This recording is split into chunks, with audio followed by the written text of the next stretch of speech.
고린도전서 15장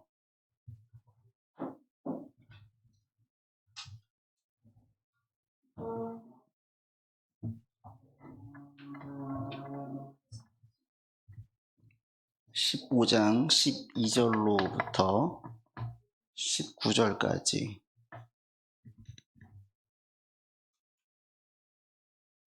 15장 12절로 19절까지 저하고 한 절씩 교독하겠습니다. 그리스도께서 죽은 자 가운데에서 다시 살아나 전파되셨거늘 너희 중에서 어떤 사람들은 어찌하여 죽은 자 가운데에서 부활이 없다 하느냐.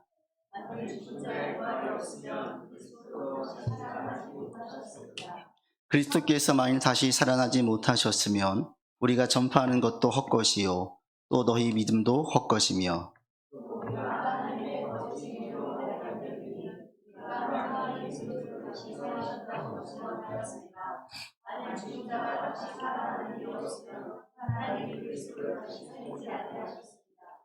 만일 죽은 자가 다시 살아나는 일이 없으면 그리스도도 다시 살아나신 일이 없었을 터이요.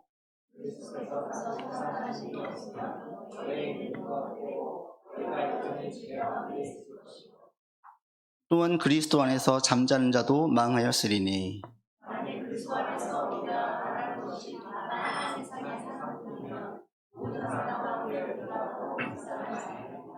아멘. 우리 교회에서 지키는 절기를 크게 저희가 3가지 절기만 지키고 있어요. 많이 있지만 성도들에게 부담도 드리지 않고 그러면서 또 꼭 지켜야 될 게 뭘까 해서 교회 개척하고 여기까지 오기까지 이제 한 올해로 10년 차가 이곳에 온 지 이제 2년 좀 지났죠. 개척한 지 한 10년 차가 돼가는데 처음에부터 세웠던 절기가 3가지였었습니다. 하나는 부활주일이고 그 다음에 추수감사주일이고 그 다음에 성탄절이거든요. 이 3개의 절기는 좀 지켜야 되겠다. 그렇게 해서 3개의 절기만 제가 지키면서 여기까지 왔어요. 근데 그 이 3개의 절기 가운데에서 가장 중요한 절기가 뭘까? 어떻게 알았어요? 부활주일. 이거 부활주일을 우리가 가장 중요하게 여기고 있어요. 왜냐하면 이 부활이 없으면 복음도 없어요. 부활이 없으면 기독교가 없어요. 부활이 복음의 핵심이기 때문에 그렇습니다. 여러분 14절에 가보십시오. 같이 읽겠습니다. 그리스도께서 만일 다시 살아나지 못하셨으면 우리가 전파하는 것도 헛것이며 또 너희 믿음도 헛것이며. 첫 번째로 부활이 없다면 지금 바울이 전하는 이 모든 것이 거짓말이라는 거죠. 복음의 출발이 부활이었거든요. 그러니까 부활이 없다 그러면 이것은 내가 전하는 것 자체가 거짓이고 거짓된 것을 믿으니까 그 믿음도 거짓이라는 거예요. 그래서 기독교에서 이 부활은 절대예요. 절대. 부활이 없다면 기독교가 없고요. 예수님의 부활이 없다면 우리 가운데 믿는 모든 게 헛것이에요. 반대로 부활이 있기 때문에 이 기독교는 헛것이 아니고 우리의 믿음도 헛것이 아닌 거예요. 부활을 어떻게 합니까? 여러 가지 증거들이 있지만 가장 손쉬운 일 한 가지만 들면 그 배신했던 제자들이에요. 자기 살겠다고 내뺐던 제자들이 그 며칠 사이에 갑자기 확 바뀌었어요. 죽는 게 두려워서 도망을 쳤던 제자들이 갑자기 나타나가지고 살아나셨다라는 거예요. 죽지 않았다라는 거예요. 이게 어찌된 영무인지 하나같이 다 그래요. 그리고 모두가 다 순교에 있어요. 죽을 때까지 그것을 내가 지금 헛것을 본 게 아니다. 착각한 것이다. 이렇게 말하는 제자가 한 명도 없어요. 분명 살기 위해서 도망쳤던 제자들이 한순간에 이 부활을 증거하고 거기에 대한 그걸 전하지 말라는 위협과 협박 앞에서 두려워 떨지 않고 끝까지 복음을 증거하다가 다 순교했어요. 왜요? 본 거예요. 만난 거예요. 함께 먹고 다시 누리면서 계신 것을 직접 다 경험했어요. 이 사실을 외면할 수가 없는 거예요. 부활하신 예수를 통해서 그 공생의 기간 동안에 말씀하셨던 게 다 이해되기 시작했어요. 성전을 헐라 내가 사흘 만에 다시 짓겠다. 저 40년간 지은 성전 어떻게 다시 짓습니까? 이해를 못했다가 그게 바로 예수님 자신인 걸 이해하게 되어지고 바람과 파도에 명령하니까 이게 잠잠해지는데 어떻게 이 대자연이 이 명령에 순복할 수 있을까? 하나님의 아들이니까 이게 가능했던 것이고, 계속 죽음을 이야기하시고 부활을 말씀하셨는데 그게 무슨 의미인지 또 어떤 비유인지 이해하지 못했었는데, 실제로 부활하신 예수를 보고 이분이 진짜 하나님의 아들이시요 신이시구나 라고 고백하게 됐던 거예요.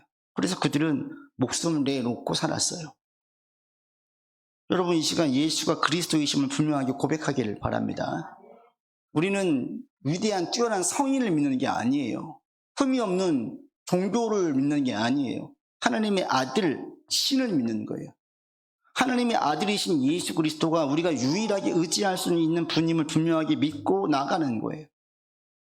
이 부활을 우리가 통해서 다시 한번 또 고백할 게 뭐냐면, 어제까지 이루어졌던 그 고난주간이에요. 고난주간.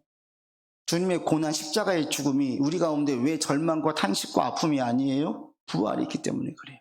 예수님께서 부활하심으로 이 고난이라는 것은 억울한 죽음이 아님을 알게 되었어요. 억지로 억울하게 끌려가서 죽으신 것이 아니라 스스로 그 억울함에 처하신 거예요. 그들이 힘을 쓰도록 허락하신 것이지 힘이 없어가지고 끌려가서 억울한 죽음을 당하신 게 아닌 걸 알게 되었어요. 십자가의 죽음은 반드시 필요했던 거였습니다. 부활을 통해서 십자가의 죽음이 얼마나 귀하고 얼마나 가치 있는지를 고백하게 됐어요. 여러분의 인생에도 이런 부활의 역사들이 계속 있어지기를 바랍니다. 여러분, 믿는 것은 헛것이 아니에요. 거짓된 것이 아니에요. 종교가 아니에요. 그 실제고 살아계신 하나님을 믿는 거예요. 그분은 살아계셔서 우리가 이 땅을 떠나갈 때까지 우리와 함께 하시고 천국에 들어갔을 때까지 우리를 인도하시는 분, 유일하신 분이 예수 그리스도라는 거예요. 그리고 주님 안에 있을 때 우리의 삶에도 많은 십자가들이 있어요. 십자가는 우리에게 주신 사명들이에요. 사명을 감당하면서 겪는 어려움들, 고난들, 이게 우리의 십자가예요. 우리를 부르신 주님께서는 각자에게 다 맞는 사명을 주셨어요. 그리고 그 사명을 완수하는 데에는 반드시 십자가의 고난과 같은 어려움과 역경과 환난과 눈물이 동반되어져요. 난 아무 고생 없이 나는 살겠다, 그럴 수가 없어요. 히브리서에서 그런 자들은 사생자래요. 주님께서 십자가 지셨기 때문에 우리의 삶에도 고난이 있는 것은 필연이라는 거예요. 필연. 여러분 삶에 고난이 없기를 바라지 마시고 이것을 믿음 안에서 이겨내기를 바라세요. 왜? 고난이 예수님의 큰 사랑의 흔적과 기적의 한 증표이 되거든요. 이게 있을 때 우리 가운데 하나님의 위대하심이 더 보여지는 거예요. 늘 탄탄대로 평탄하다 이런 삶이 없고요. 그런 삶 속에서는 하나님의 큰 역사도 잘 보이지 않아요. 언제 한 번씩 크게 사랑의 흔적이 남습니까? 고난을 이겨내게 만들 때에 흔적이 남아요. 여러분 가운데 지금 이 고난과 어려움이 있으세요? 믿음 안에서 이겨내십시오. 믿음 안에서. 이게 지나고 나면 우리를 얼마나 사랑하시고 그때 나를 얼마나 붙들어 주셨는지를 분명히 깨닫게 되어져요. 이런 믿음 가운데에서 이겨낼 수 있고 이런 부활의 역사가 여러분 삶에서도 있어지기를 바랍니다. 아멘. 이 예수님의 부활로 증명된 사실이 한 가지가 있어요. 여러분 12절과 13절 같이 읽겠습니다. 그리스도께서 죽은 자 가운데에서 다시 살아나셨다 전파되었거늘 너희 중에서 어떤 사람들은 어떠 죽은 자 가운데서 부활이 없다 하느냐. 만일 죽은 자의 부활이 없으면 그리스도도 다시 살아나지 못하셨으리라. 예수님의 부활을 통해서 분명하게 증거되어지는 한 가지가 있어요. 그게 뭐냐? 사후의 세계가 있다는 거예요. 예수님께서 부활하시고 승천하심으로 내가 너희를 위해서 처소를 예비하러 가겠다라고 말씀하셨어요. 우리 주님은 지금 어디 계시는 거예요? 이 세상에 안 계시면 어디 계세요? 이 이후의 세계가 있다는 거예요. 제자들이 왜 이렇게 나갈 수 있었느냐, 확신 가운데 나갈 수 있었느냐, 이후의 세계가 있음을 확신했기 때문에 두렵지 않을 수 있었어요. 목에 칼이 들어와도 두려워하지 않았어요. 왜? 이게 끝이 아님을 부활하신 예수님, 하늘로 승천하신 예수님을 보면서 확신했기 때문에. 이게 환상도 아니고 착각도 아니고 뭔가 빠져있던 것도 아니었어요. 실제였어요. 한두 명이 아닌 거예요. 120명이 함께 봤어요. 더 많은 사람들이 함께 봤었어요. 예수님께서 지금 부활하셔가지고 하늘로 승천했다는 것은 이 세상이 전부가 아니구나. 여러분 오늘 부활주의를 맞이해서 이 사실을 분명하게 고백하고 확실하게 알기를 바랍니다. 이 세상이 전부가 아니에요. 이 세상을 전부라고 고백하여서 나오는 사상이 윤회예요.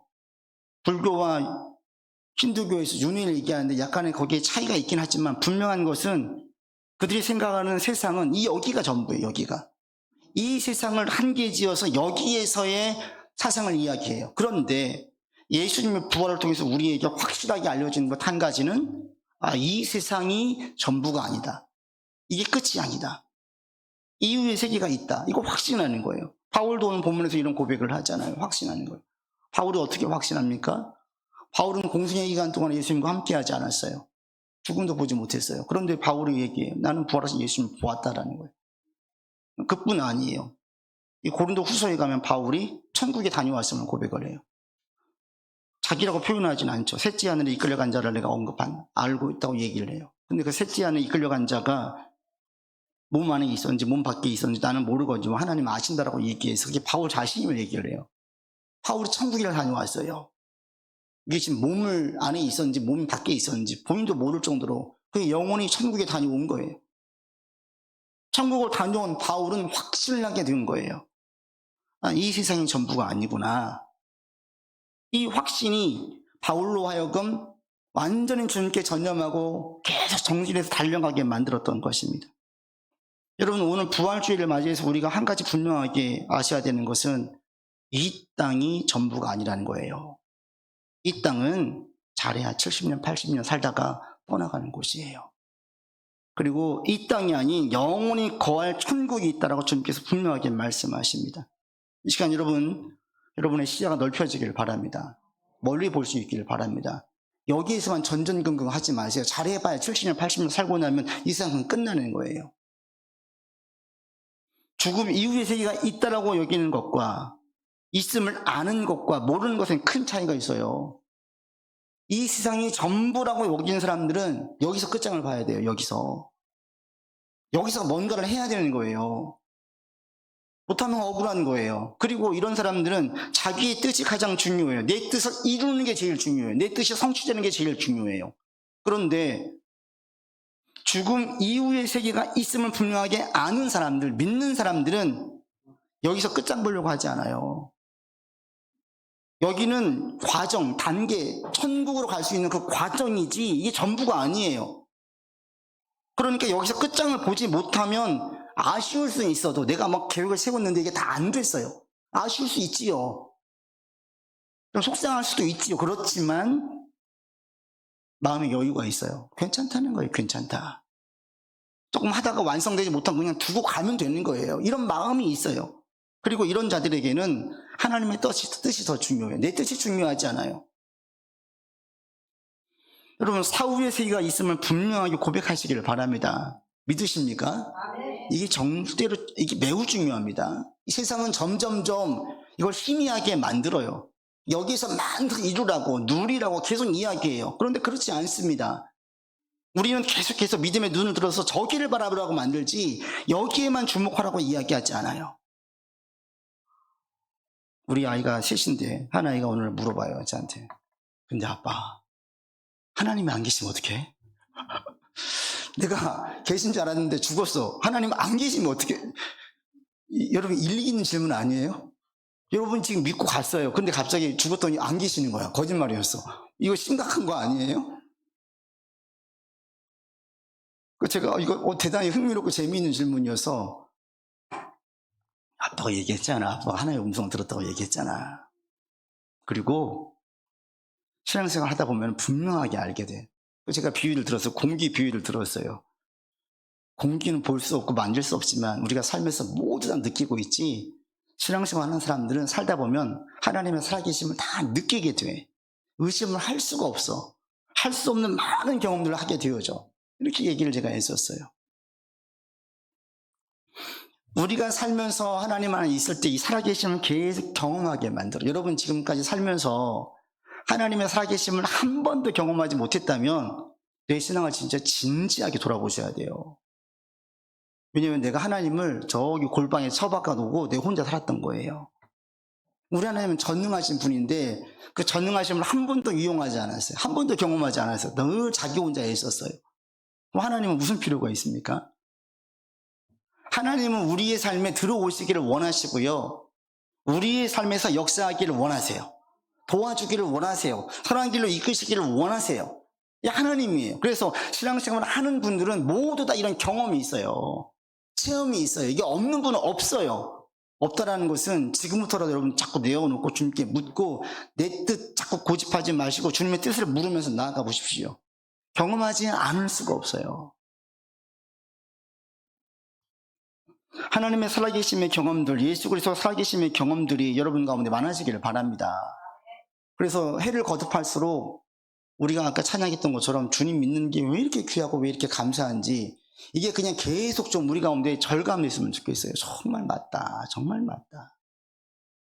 그리고 이 고백이, 이 믿음이 생길수록 우리가 점점 이 이후의 세계가 진짜다. 이 사실을 여러분들이 점점 알기를 바랍니다. 신앙생활을 하면 할수록 세상에 대한 집착이 커지는 게 아니라 세상에서 놓아지는 게 커져야 돼요. 여러분 어떠세요? 점점 더 많은 걸 가지려고 더 많이 주려고 합니까? 점점 놓으려고 합니까? 우리 기독교는 더 많이 가지는 곳이 아니에요. 왜? 여기는 머무는 곳이 여행 온 거예요.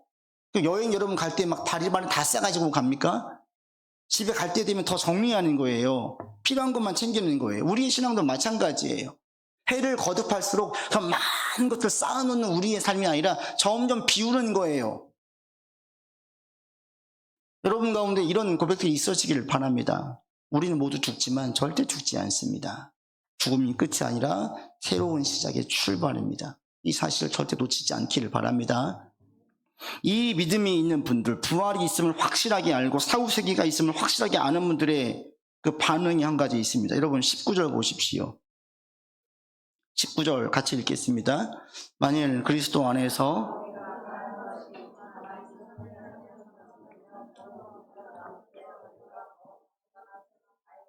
만약에 사후의 세계가 없다면 바울이 뭐라고 해요? 우리가 너 제일 불쌍한 자래요. 제일 불쌍한 자. 근데 바울은 절대 그렇게 생각하지 않죠. 자기가 직접 다녀왔기 때문에. 부활이 없다면 바울은 가장 불쌍한 자예요. 왜요? 로마 시민권 버렸어요. 기득권층에 있었는데 그 포기해 있어요. 속된 말로 세상 성공하는 거 다 포기해버리는 거예요. 유대인들에게, 같은 동포들에게 배신자로 낙인 찍혀가지고 죽을 때까지 동포로부터 살해당할 위협을 계속 느꼈어요. 이게 바울이에요. 바울이 예수님 안 믿었으며 사후세계를 확신하지 않았다면, 그러면 바울은 이런 고생을 할 필요가 없어요. 그냥 꽃길만 걸으면 돼요. 계속 유대인의 힘을 등에 업고 박해하고 믿는 자들 죽이고 기등등하게 나중에 사내들은 공의 회원이 되었겠지요. 이게 바울에게 보장된 미래였어요. 이 모든 걸 다 걷어찼어요. 왜요? 부활하신 예수를 만난 거예요. 이 사실을 외면할 수가 없는 거예요. 이단의 괴수인 줄 알았더니 진짜 하나님의 아들이셨어요. 천국을 다녀오고 나니까 바울이 이제는 다 필요 없어요. 바울이 뭐 한 줄 아십니까? 자기의 모든 것을 걸었어요. 거기에다가 예수를 증거하는데 자기 인생을 다 걸어버렸어요. 천국이 있으면 분명하게 아는 분들은 점점 예수님께 많은 것을 걸게 돼요. 마지막에는 모든 것을 걸게 돼요. 우리 지난번에 얼마 전에 태국과 월드컵 아시아 2차 예선이 있었습니다. 1차전에서 무승부가 태국이 선전한 이후 태국에서 난리가 났어요. 야, 우리가 이길 수도 있겠다. 우리가 볼 때는 그렇게 축구 잘한 나라가 우리가 아닌데도 불구하고 태국에서는 이제 아주 잘한 나라잖아요. 이길 수 있겠다. 이게 아주 그냥 거기에서 난리가 난 거예요. 근데 이게 지금 우리 가운데 큰 의미가 있습니까? 별로 우리는 중요하지 않아요. 태국이 이긴 다음에 우리가 열광하지 않았어요. 왜? 이건 2차 예선에 불과해요. 3차 예선이 또 있어요. 우리는 항상 본선까지 갔어요. 그렇기 때문에 이것은 떨어지면 욕을 먹지만 올라가는 건 당연한 거예요. 예선을 치를 때 우리 선수들은 다 어디에 있어요? 초점이? 본선에 있어요. 16강, 8강, 4강에 있어요. 예선 통과에 있지 않아요. 없는 팀이나 피파 랭킹이 낮은 팀이나 여기 쩔쩔매지 높은 팀, 그리고 뛰어난 선수들은 더 멀리 보지요. 그래서 그 사람들은 예선에 목을 매지 않아요. 예선을 하면서 염두는 본선을 두는 거예요. 여러분, 이 세상의 삶은 예선이에요. 예선에 패스하지 못하면 본선 떨어지니까 예선이 중요하듯이 이 세상이 중요한 것인데, 이 세상에서의 삶은 본선이 아니에요. 예선전이에요. 이 세상은 결승전이 아니에요. 그럼 여러분 여기서 무엇인가 못 이뤄놨다고 해서 속상해할 필요 없고요. 이루었다고 해서 교만할 필요가 없어요. 예선전 아무리 잘해보세요. 본선 떨어지면 아무 의미 없잖아요. 예선에서 전승했어요. 올라갔어요. 1순위로 올라갔어요. 본선에 바로 떨어졌어요. 이거 아무 의미 없어요. 그래서 우리는 이 세상에 올인하지 않습니다. 우리는 저 천국에 올인합니다. 그런데 천국에 가기 위해서는 이 세상의 과정이 반드시 필요하기 때문에 이 세상에서 충성과 성실과 맡은 바 본분과 책임을 다하는 것이지, 여기서 다 이루지 못했다고 해서 내 인생은 실패했어, 나는 실패자야, 이렇게 우리가 낙인 찍지 않아요. 이렇게 정리하지 않습니다. 여러분, 점점 더 하나님의 나라에 점점점 헌신할 수 있는 여러분들 되기를 바랍니다. 세상에 막 쌓아지는 것에 내가 초점을 두는 것이 아니라 하나님께 칭찬받고 하나님 나라에 쌓아가는 여러분들 되기를 바랍니다. 그러면 우리는 주의 말씀을 가장 귀히 여길 수밖에 없어요. 자, 월드컵 대표팀에 차출돼 있어요. 그러면 그때부터 선수는 누구의 말에 주목합니까? 자기를 뽑아준 감독의 말에 주목해요. 다른 유명한 감독, 다른 선수들, 다른 코치들 말은 절대 듣지 않아요. 오직 자기를 뽑아준 대표팀의 감독의 말만 따라요. 왜? 그 감독이 선수를 기용할지 말지, 선발로 쓸지 말지, 이건 감독이 결정하잖아요. 우리에게 감독이 누구예요? 예수 그리스도예요. 그래서 우리에게 가장 중요한 말씀은 예수 그리스도의 말씀이에요. 천국으로 인도하시는 분, 천국에서 상을 주시는 분, 우리의 최고의 감독, 우리의 유일한 구원자, 우리의 스승이고 멘토이고 우리의 주인 누구입니까? 예수 그리스도예요. 다른 누구의 말보다도 가장 첫 번째 귀하게 여길 말씀이 그래서 예수님의 말씀이에요. 세상의 사람들이 어떤 말을 하고 여론이 어떤 것으로 형성되어지고 어떤 가치관이 우선시 되어도 우리에게 가장 중요한 말씀, 가장 중요한 가치 순위는 말씀에 있습니다. 부활하신 예수를 통해서 모든 믿는 자들은 하나님의 나라에 올인했어요. 하나님의 나라라는 것이 여러분에게 교회에서 살아라 이런 말이 아니에요. 여러분 삶에서 하나님의 나라가 임하길 바라는 거예요. 하나님의 나라는 의와 평강과 희락이라고 그랬어요. 여러분 삶에 공의가 있기를 바랍니다. 평안이 있기를 바랍니다. 주님 안에 기쁨이 있기를 바랍니다. 여러분 늘 슬퍼요? 이것도 신앙생활 잘 못하시는 거예요. 주님 안에 있는데 왜 슬퍼요? 주님 있는데 왜 절망이에요? 소망 가운데 사는 것이죠. 의와 평강과 희락 가운데 내게 없는 것이 있다면 이 나라를 천국은 침노하는 자의 것이라 그랬어요. 여러분의 것으로 삼으시는 거예요. 내가 의지로 삼는 게 아니라 주님을 단단히 붙잡는 거예요. 주께서 나를 인도하신다. 천국 가는 그 길까지, 천국으로 들어선 그 길까지 나를 인도하신 코치이고 감독이고 주인이시다. 이 부활하신 주일 이 아침에 우리가 이 예수님을 믿고 계심을 여러분 분명하게 알기를 바랍니다. 우리의 최고의 감독, 최고의 스승, 최고의 멘토, 최고의 주인 누구입니까? Only Jesus Christ예요. 예수 그리스도. 예수님보다 믿고 따를 만한 대상은 없고 예수님을 믿는 것보다 더 잘한 일이 없습니다. 오늘 이런 고백 가운데 이 부활의 아침을 맞이할 수 있기를 바랍니다. 주님 믿는 거 정말 잘한 일이구나. 내가 주 안에 있는 게 정말 복된 인생이구나. 예수님이 정말 귀한 분이시구나. 이런 고백 가운데 믿음을 굳게 하시고 믿음 안에서 하나님의 나라가 여러분 가운데 임하고 점점 확장되어진 역사가 있기를 바랍니다.